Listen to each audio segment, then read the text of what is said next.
ভোলা জেলার ভোলা সদর উপজেলায় আমরা বাল্যবিবাহ প্রতিরোধ এবং বাল্যবিবাহ বন্ধে বিভিন্ন সময় বিভিন্ন পদক্ষেপ গ্রহণ করে থাকি। আমাদের উপজেলা যে মাসিক সমন্বয় মিটিং হয় সেখানে উপজেলা পরিষদের যারা সদস্য রয়েছেন, বিশেষ করে ইউনিয়ন পরিষদের সম্মানিত চেয়ারম্যানবৃন্দকে এই বিষয়ে যার যার ইউনিয়নে এই বিষয়ে প্রচারণা চালানোর জন্য অনুরোধ করা হয়। এর বাইরে আমাদের সরকার কর্তৃক বিভিন্ন যে প্রজেক্ট রয়েছে, বিশেষ করে তথ্য আভা প্রকল্পের মাধ্যমে আমাদের উঠান বৈঠক হয় বিভিন্ন ইউনিয়নে। সেই উঠান বৈঠকের মাধ্যমে কিন্তু কিশোর কিশোরীদের তাদের এই বাল্য বিবাহের কুফল সম্পর্কে তাদেরকে সচেতন করা হয় এবং এলাকার গণ্যমান্য ব্যক্তিদের নিয়েও কিন্তু আমাদের বিভিন্ন সভা করা হয়, যার মাধ্যমে যে বাল্য বিবাহের যে কুফল রয়েছে এবং এটার যে নেগেটিভ ইম্প্যাক্ট রয়েছে সমাজে এবং দেশের জন্য, সে বিষয়ে সচেতনতা তৈরির কাজ আমাদের চলমান রয়েছে এবং এটা অব্যাহত আছে সবসময়। এর বাইরেও কিন্তু আমাদের এনজিওর মাধ্যমে বিভিন্ন যে যারা কাজ করে মাঠে আমাদের সহযোগিতায় তারা কিন্তু এই উঠান বৈঠক এবং বিভিন্ন সচেতনতামূলক কার্যক্রম করে যে বাল্য বিবাহ যেন বন্ধ থাকে। ঠিক কি কি কারণে বাল্য বিয়ে বেশি হয় বলে আপনি মনে করেন? তো ভোলা সদর উপজেলা যেহেতু নদীভাঙ্গন এবং দ্বীপ জেলা, এই সদর উপজেলা আমাদের এখানে কিছু চর অঞ্চল রয়েছে যেখানে এখনো পড়াশোনার যে শিক্ষার হার এইটা আলোকিত হয়নি, তেমন শিক্ষার হার খুবই কম। এখানে অনেক পরিবার রয়েছে জেলে সম্প্রদায়, এরা আসলে পর্যাপ্ত পরিমাণে শিক্ষা এবং উচ্চশিক্ষা গ্রহণের সুযোগ পায় না। এই জন্য আমার কাছে মনে হয়, এবং সাথে সাথে দারিদ্রতাও রয়েছে, দারিদ্র এবং সামাজিক নিরাপত্তা যে তাদের অভাব এটাও রয়েছে। আমার কাছে দারিদ্রতাই অন্যতম প্রধান কারণ মনে হয়, এবং পড়াশোনার ঘাটতি, পারিবারিক শিক্ষা, এই ধরনের বিভিন্ন কারণের কারণে মূলত আমাদের বাল্যবিবাহ হচ্ছে। আমরা ধরেই নিয়ে আর্থিক অসচ্ছলতার জন্য বাল্য বিয়ে বেশি হয়, কিন্তু কিশোরীর সামাজিক নিরাপত্তা না থাকাটাও অনেক বড় কারণ। আপনার কি মনে হয়? হ্যাঁ, এটা আপনি ঠিক বলেছেন যে সামাজিক নিরাপত্তা না থাকার কারণে অনেক কিশোরী বাল্য বিবাহ হচ্ছে।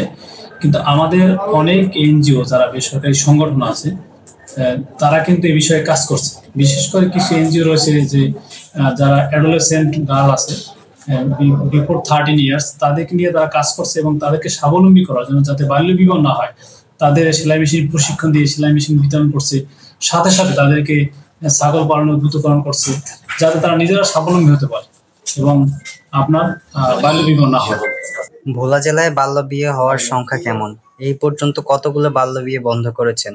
বাল্য বিয়ে বন্ধ করতে গেলে এলাকাবাসীর প্রতিক্রিয়া কেমন হয়? ভোলা যেহেতু আমাদের নদীভাঙ্গন এবং দারিদ্রতা রয়েছে, এখানে আমাদের এখানে বাল্য বিবাহ হচ্ছে না আমি তেমনটা বলবো না, কিন্তু আমাদের অগোচরে ইভেন আমাদের এখান থেকে সরে গিয়ে অন্য পার্শ্ববর্তী যে জেলা উপজেলাগুলো রয়েছে সেখানে আমরা খবর পাচ্ছি, কিন্তু আমরা বিভিন্ন সময় তাদেরকে অভিযান করে আমাদের, বিশেষ করে আমরা আমাদের মোবাইল কোর্ট পরিচালনা করে তাদের বিরুদ্ধে আমরা কিন্তু ব্যবস্থা নিচ্ছি, আইনগত ব্যবস্থা নিচ্ছি। কিন্তু আমাদের বাইরে গিয়ে আমরা খবর পাচ্ছি যে বিভিন্ন উপজেলায় আমাদের সীমানা থেকে পেরিয়ে অন্য উপজেলায় বা জেলায় গিয়ে বিয়ে হচ্ছে। এ বিষয়ে আমরা সংশ্লিষ্ট কাজীদের বিরুদ্ধে ব্যবস্থা নিচ্ছি।